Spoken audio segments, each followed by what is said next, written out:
The Finch West LRT is often presented as a success story waiting to happen, a modern light rail line that will finally give Northwest Toronto a higher capacity east-west transit option. But buried beneath and underneath the renderings, press releases, and ribbon-cutting optimism is a deeply uncomfortable operational truth that almost no one at Metrolinx or Queen's Park likes to talk about.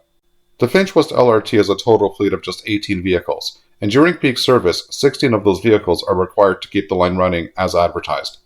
That leaves a grand total of 2 spare vehicles for an entire rapid transit line stretching nearly 11 kilometers, crossing multiple major intersections and operating in mixed urban conditions. From an operations standpoint, that is not just tight, it's reckless.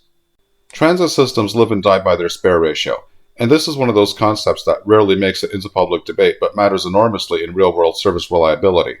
Spare ratio refers to the percentage of vehicles not scheduled for daily service, allowing an agency to absorb breakdowns, accidents, maintenance issues, weather-related damage, and unexpected failures.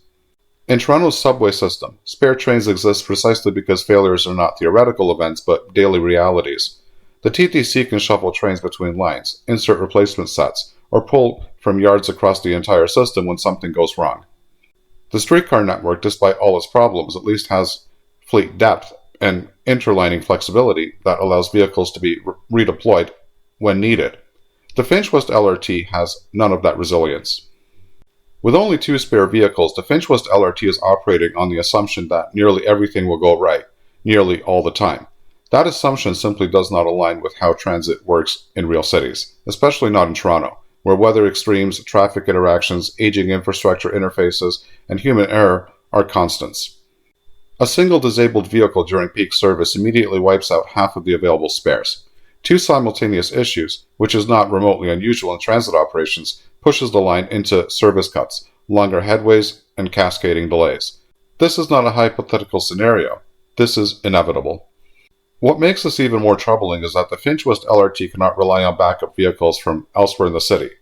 Unlike buses where the TTC can pull extra units from multiple garages or subways where trains can be reassigned or short-turned, the Finch West LRT is an isolated ecosystem.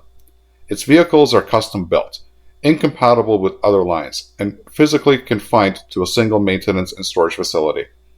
There is no magical pool of extra LRT vehicles sitting somewhere in Toronto waiting to be pressed into service.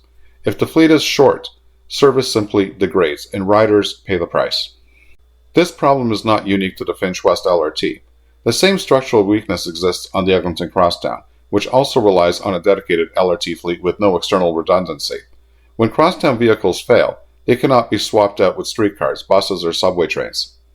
The result is a brittle system where failures are visible, prolonged, and impossible to mask operationally. The very feature that was sold as modern and efficient, a bespoke LRT system tailored to a specific corridor, becomes a liability the moment something goes wrong. This exposes a fundamental weakness in the decision to build LRT instead of either a full subway or a bus-based rapid transit system. Subways are expensive, yes, but they come with system-wide redundancy. Trains are standardized, yards are interconnected, and operational flexibility is built into the network by design. Buses, while less glamorous, offer unmatched scalability. If ridership spikes, you add buses. If vehicles break down, you pull spares from dozens of routes across the city. If a garage is short, another garage helps out.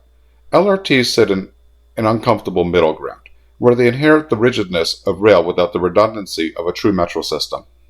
Supporters of LRT often argue that modern light rail vehicles are reliable and that breakdowns will be rare. This argument completely ignores how transit reliability actually works. Reliability is not about whether a vehicle is well designed on paper. It is about how a system absorbs failures when failures inevitably happen. Every transit vehicle, no matter how new or advanced, will fail at some point. Doors malfunction, pantographs snag, software glitches, brake systems throw faults, and vehicles get hit by cars. Planning a fleet with virtually no margin for error is not optimism, it's negligence. The Finch West LRT is particularly vulnerable because of its operating environment. This is not a fully grade-separated line.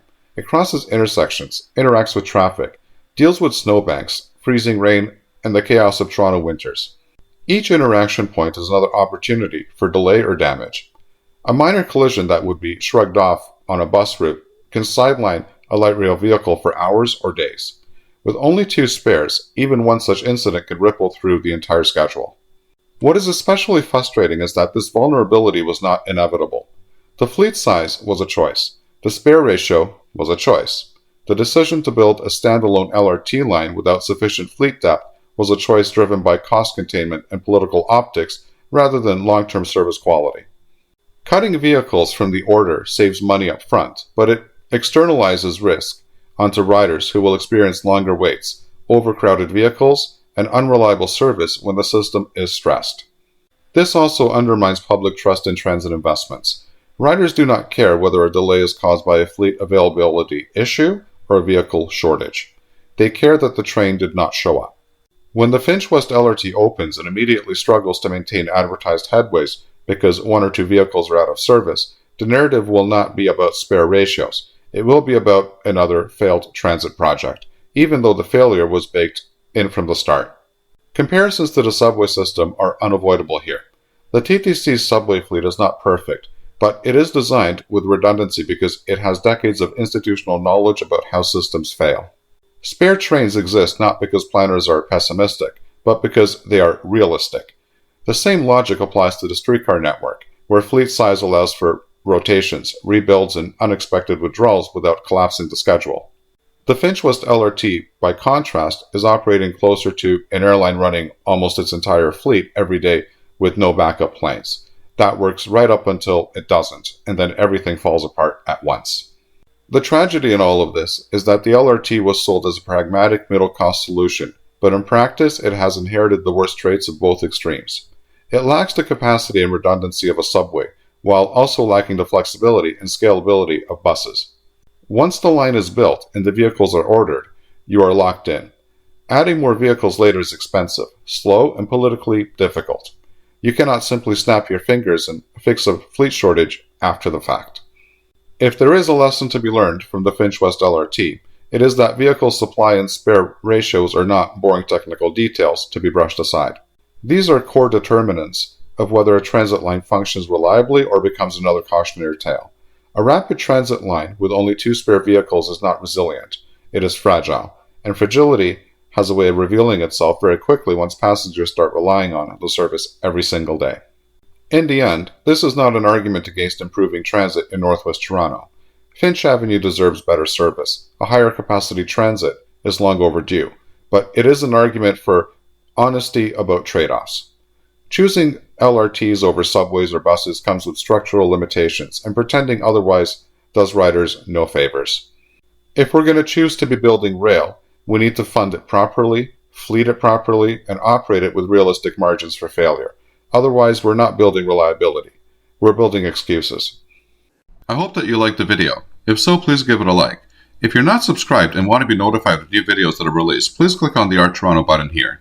This is the video that I would recommend for you to watch next, and I'm sure that you're going to love it. Here's the playlist for all of the latest in transit news and views that you're going to find very informative and interesting. And finally, here is the latest video. Thanks for watching, and happy transiting.